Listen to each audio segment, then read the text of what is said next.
जिस नेता का संसद में इंतजार हो रहा था, संसद भवन परिसर में उसके आने का वीडियो आजादपुर मंडी से शुरू होता है। के पास पैसे गवर्नमेंट किसी से सपोर्ट करती है तो छोटा आदमी को तो कर लोन मिलता नहीं है, अगर लेता भी है वो डरता है भैया कल के दिन अगर मैं नहीं लोन भर पाया तो मेरे को तो जेल हो जाएगी। रिलायंस में 120 रुपए किलो टमाटर और हमको पड़ रहा है 160 रुपए किलो टमाटर। वो डायरेक्ट किसान से खरीदते हैं। यहाँ पर क्या होता है कि पब्लिक के पास ये आइटम 5 बार में जाता है, अगर डायरेक्ट किसान से ले तो इतनी महंगाई होगी नहीं, तो किसान का माल तो कोई और उठा रहा है, बड़ी कंपनियां वो उठा लेते हैं। मोदी जी कहते हैं कि सबका साथ सबका विकास, सबके जिम्मे बराबर होना चाहिए, तब तो समान होगा। मोदी के वीडियो से राहुल के वीडियो कई मायने में अलग हैं। मोदी के वीडियो में कई बार कैमरे में वही अकेले दिखाई देते हैं। अगर आप संसद भवन के उद्घाटन के समय के वीडियो और आजादपुर मंडी के राहुल के वीडियो से तुलना करेंगे तो यह फर्क समझ आएगा।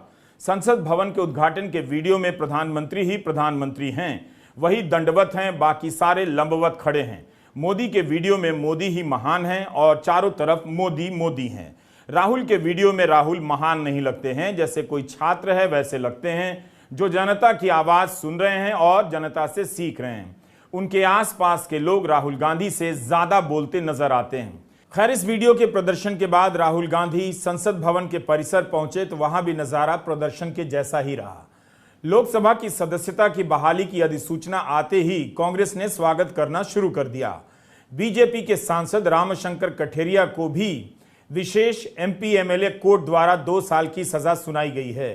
उन्हें उस तेजी से निलंबित नहीं किया गया जिस तेजी से राहुल गांधी की सदस्यता समाप्त कर दी गई। अब खबर आई है कि जिला अदालत ने कठेरिया की सजा पर रोक लगा दी है।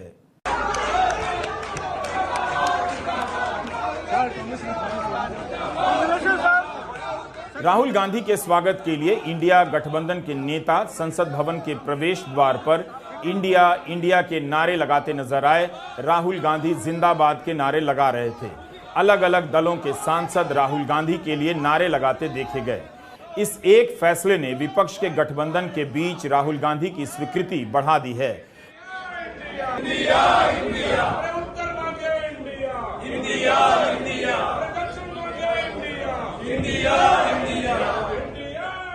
जिसे लेकर बहस तेज हो सकती है कि क्या विपक्ष के गठबंधन को मोदी का विकल्प मिल गया है। आज जिस तरह से सभी दलों ने राहुल गांधी का स्वागत किया और नारे लगाए, यह विपक्षी एकता और एकजुटता का उदाहरण तो है ही, अब विपक्ष की हर हार और जीत सामूहिक होती जा रही है, इसका भी उदाहरण है।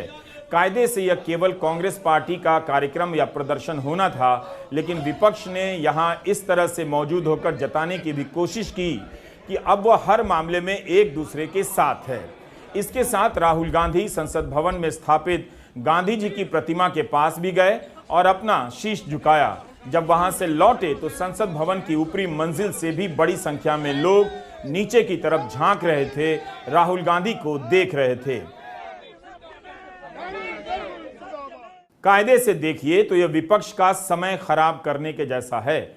उसे उलझा कर रखा गया ताकि वह सरकार से पूछने के बजाय कभी कोर्ट जाए तो कभी ईडी के दफ्तर। सुप्रीम कोर्ट ने अपने फैसले में भी कहा था कि यह उन लोगों के अधिकारों का हनन है जो अपना प्रतिनिधि चुनते हैं। मंगलवार यानी 8 अगस्त से संसद में अविश्वास प्रस्ताव पर चर्चा होनी है। कांग्रेस की तरफ से राहुल गांधी भी वक्ता होंगे। सबकी नजर इस बात पर होगी कि राहुल अपने भाषणों में किसे प्रमुखता देते हैं, कौन सा फोटो लेकर आते हैं। क्या फिर से वे तस्वीर लेकर जाएंगे जिसमें गौतम अडानी और प्रधानमंत्री एक जहाज के भीतर साथ साथ बैठे हैं, जिसे दिखाने पर सदन की कार्यवाही से उसे निकाल दिया गया था। 6 अगस्त को कांग्रेस नेता जयराम रमेश ने ट्वीट कर इसका संकेत तो दे ही दिया है। जयराम का ट्वीट अडानी समूह को लेकर तो नहीं था, मगर उसके बहाने जयराम रमेश ने याद दिला दिया कि कैसे एजेंसियों का कथित रूप से इस्तेमाल कर कंपनियों पर कब्जा किया जा रहा है। जयराम रमेश ने अपनी प्रेस विज्ञप्ति में लिखा है कि कुछ महीने पहले हम अडानी के हैं कौन HAH के सीरीज के तहत प्रधानमंत्री से 100 सवाल पूछे थे। तब कांग्रेस पार्टी ने बताया था कि कैसे अडानी ग्रुप ने अपने कंपटीशन वाली कंपनियों पर जांच एजेंसियों द्वारा डाली गई मोदी मेड रेड्स का लाभ उठाया है। ताजा एपिसोड अडानी के स्वामित्व वाली अंबुजा सीमेंट्स द्वारा सांघी इंडस्ट्रीज के अधिग्रहण की क्रोनोलॉजी है। तेजी से बढ़ते मोदी मेड मोनोपोली पर हमारा बयान, इसे 3M कहा गया है। और आगे लिखा गया है कि 28 अप्रैल 2023 को भारत की तीसरी सबसे बड़ी सीमेंट उत्पादक श्री सीमेंट द्वारा सांघी इंडस्ट्रीज का अधिग्रहण करने के लिए बातचीत की खबर आती है। 21 जून 2023 को आयकर विभाग श्री सीमेंट के खिलाफ 5 स्थानों पर छापेमारी शुरू कर देता है। 19 जुलाई 2023 को श्री सीमेंट सांघी इंडस्ट्रीज के अधिग्रहण की दौड़ से बाहर हो जाती है। 3 अगस्त 2023 को अदानी के स्वामित्व वाली अंबुजा सीमेंट्स ने घोषणा की कि उसने सांघी इंडस्ट्रीज का अधिग्रहण कर लिया है।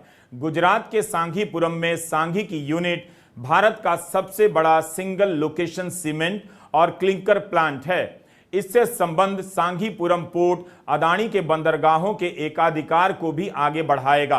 अपने करीबी मित्रों के लिए इन संपत्तियों की अहमियत को देखते हुए प्रधानमंत्री मोदी ने इन पर अदानी ग्रुप का नियंत्रण सुनिश्चित करने में कोई कसर नहीं छोड़ी है, ये आरोप लगाए गए हैं। राहुल गांधी के संसद पहुंचने के बाद बीजेपी के नेताओं ने भी बोलना शुरू कर दिया। सबकी लाइन में बस एक ही लाइन यह थी कि कोर्ट ने राहुल गांधी को बरी नहीं किया है। सांसद तेजस्वी सूर्या ने कहा कि सुप्रीम कोर्ट का फैसला अंतरिम फैसला है। राहुल गांधी की सदस्यता अस्थायी रूप से बहाल की गई है। बीजेपी के नेता अपने तरीके से इस फैसले को मोड़ दे रहे हैं, जैसे कुछ हुआ ही नहीं, अभी होना बाकी है। उसी बीजेपी के सांसद रामशंकर कठेरिया की सजा पर जब जिला अदालत ने रोक लगा दी, तब सांसद ने सत्यमेव जयते कहा।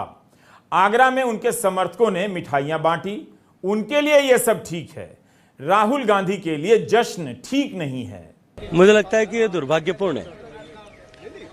कोई ऐसा व्यक्ति जिसको नीचे के न्यायालय ने एक अपराध के लिए सजा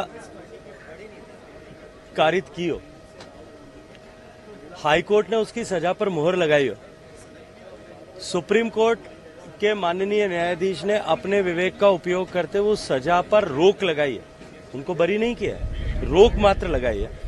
एक ऐसा सजायाफ्ता व्यक्ति जिसकी सजा पर कुछ समय के लिए रोक लगी है, रोक लगाने मात्र को जीत के रूप में दिखाना और उसका स्वागत करना और लोकतंत्र के मंदिर में उसका स्वागत करना, मैं मानता हूं कि यह अत्यंत दुर्भाग्यपूर्ण है। देखिए, उनको दोष मुक्त नहीं किया गया, केवल जो 2 वर्ष की सजा थी उस पर रोक लगाई गई है और अभी भी पूरा मामला पेंडिंग है वहाँ के डिस्ट्रिक्ट कोर्ट के अंदर, सूरत के कोर्ट के अंदर।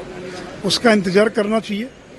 तो केवल उनकी सजा पर जो सजा थी 2 वर्ष की, उस पर रोक लगी है, उनका एक्विटल नहीं हुआ इस केस के अंदर, उनको दोष मुक्त नहीं किया गया है। और सुप्रीम कोर्ट ने यह भी टिप्पणी की कि it was not in a good taste, यह भी टिप्पणी की है, इस बात का ध्यान रखना चाहिए। और बाकी वो सदन के अंदर तो पहले भी थे, तो उससे कांग्रेस की सेहत पर क्या असर पड़ा? कांग्रेस तो लगातार चुनाव हार रही है, इसलिए अगर वो सदन के फिर सदस्य बहाल हो गए तो इससे कांग्रेसियों को ज्यादा खुशी होने की आवश्यकता नहीं होनी चाहिए। राहुल गांधी की सदस्यता जाते ही संसद में भी अदानी मामला पीछे चला गया। इस समय मणिपुर का भी मामला कहीं ज्यादा गंभीर हो चुका है। मॉनसून सत्र बीतने जा रहा है। मणिपुर 3.5 महीने से जल रहा है। अभी भी गोलीबारी और हथियार छीनने की घटनाएं सामने आ रही हैं। शनिवार को ही 5 लोग मारे गए, मगर प्रधानमंत्री संसद में मणिपुर पर बोलने ही नहीं आए। मणिपुर भी नहीं गए। मणिपुर से आने वाली खबरों को आप पढ़िए। आज खबर है कि indigenous tribal leaders forum ITLF के सदस्य दिल्ली बुलाए गए हैं गृह मंत्री से बातचीत करने के